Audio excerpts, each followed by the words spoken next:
Hi everyone, welcome back to our channel. In today's video, I'm going to show you how to curve an image using the Pixlr app. It is a very simple and easy process, so let's dive right in. First of all, find the Pixlr app on your home screen. Now open it. Now choose one photo that you want to curve.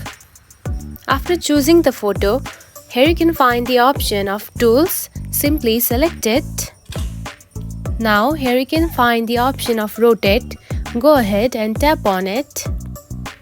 Now to curve the image, here you can find the slider. Now simply slide it to your right or left.